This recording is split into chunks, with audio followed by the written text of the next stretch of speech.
Hey guys, I wanted to give you an update on my RiteWing Zephyr 2 build.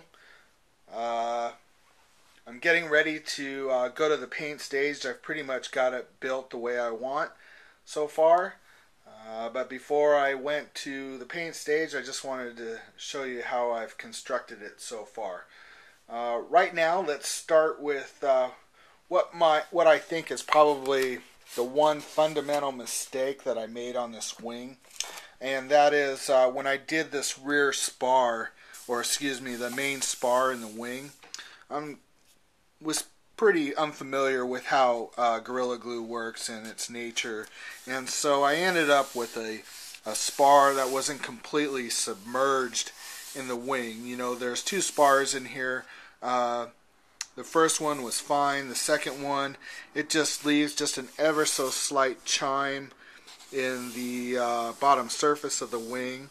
I faired it with spackle about as best I could. It is definitely glassed in there, so I do not think it's going to exit the plane in any way, shape, or form, but I suppose the proof will be in the pudding. And I also don't think that it's going to cause me a major issue with aerodynamics, but of course we'll have to see. But that's the one mistake that I did. If I had to do it over, I don't know if I would use Gorilla Glue.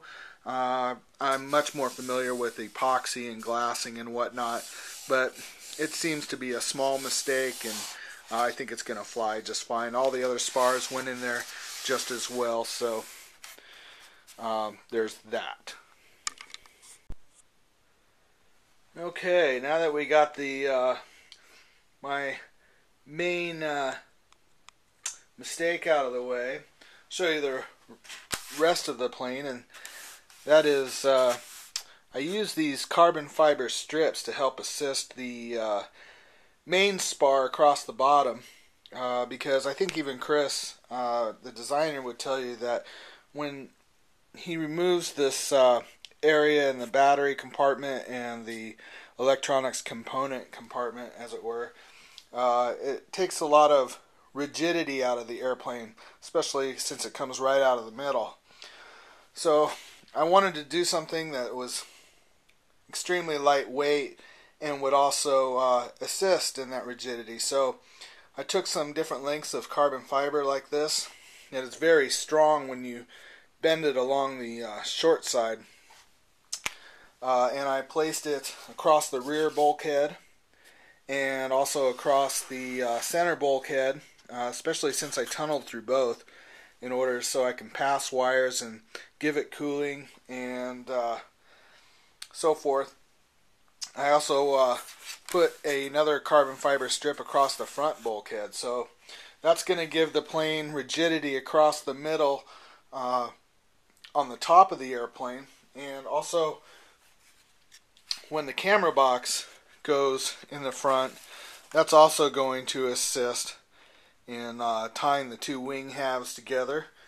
And then on top of that, I do like Team Black Sheep's full battery box, but I didn't want to do a full battery box for weight considerations. So what I did is I cut some specific pieces out of light ply birch.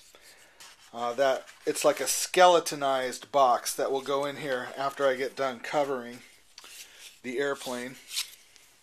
And all these pieces will fit in here like so. One piece will go down across the floor like this in the front. I've got this little piece that goes across the back here, and then another piece that goes in the floor at the back. So I'm going to end up with something like this, and that's going to give me what I'm calling a skeletonized box. So when this is all epoxied in, it will make a three-dimensional form in here that will help tie the two halves together and give it strength again across the top where we have all this opening. One other thing I did is, I know a lot of people run their batteries outboard of the tray and run all their components inside the box, and I didn't go that route. I don't know why.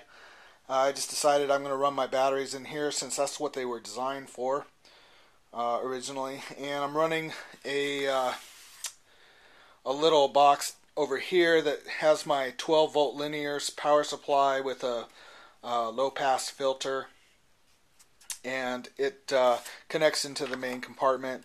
And over here I have the Dragon Link receiver that I'll run on this side, and it also ties into the main compartment. Now, what I did is, since I'm cutting through the root of the wing to get into the compartment, is this one's not glued in.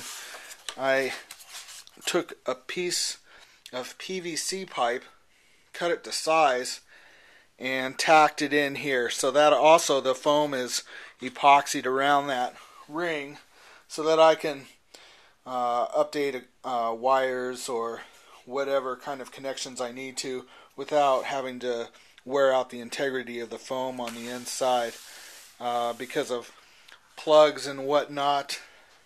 Try and give you a better shot over here.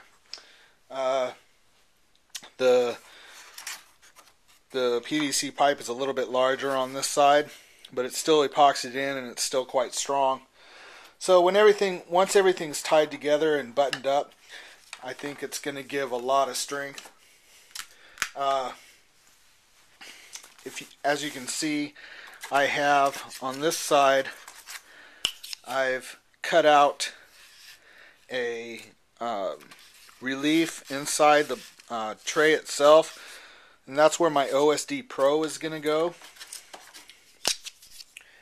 And because, again, I'm cutting into the root of the wing, that's why I wanted to do the skeletonized box. But also, we're also dealing with the floor, which is getting kind of thin here. So again, I went back to the carbon fiber strips, and I put a couple in the floor that extend into the relief area for the OSD Pro. And then I did not cut into the opposite side on this side to put it in, because I don't have a component that needs to go in there. But in case I wanted to do that in the future, I just put some carbon fiber strips on the floor on the other side, extending into what would be the bay that I would cut into. So I would have that ability without decreasing strength and integrity moving forward. So that's about it. Also, I've got a relief cut out over here. This is going to be where my video transmitter goes. I've cut a small piece of balsa for both the video transmitter compartment and also this 12 volt linear supply compartment, so that I didn't have to affix the component actually inside the airplane. I could attach it to that piece of plywood with some silicone or something, balsa wood, and then I wouldn't have to worry about tearing up any foam if I had to remove that component. Another thing that I did was down here on this side of the wing, where the antenna is for my Dragon Link, I put in a fitting of again, the styrene piping. It's got a slit on the bottom of it so I can slide this antenna into it. My plan is to lam the Dragon Link antenna into the wing permanently, and so, but if I needed to pull the receiver out in order to, let's say in the future, attach some RSSI, which is likely to happen, all I would need to do is pull the antenna out of the wing with the PVC, and this little styrene pipe will come off the antenna, and then I will have that much play in antenna that I could slide back and forth in the wing to get the receiver out and attach whatever components I'd need to at that time. I've also got a relief here cut out for the GPS sensor for the OSD Pro. And then also finally on the front of the wing, wherever I cut these boxes, whether it be for the receiver or the 12 volt power supply, I also put in a strip of carbon fiber next to the box. Since I removed all that material from the wing, I wanted to add some strength back next to that opening. So that's it for now. What I'm going to do is give it a little bit of a smoothing with some lightweight spackle, shoot it with some paint, put some detail in it, and lay down the lamb.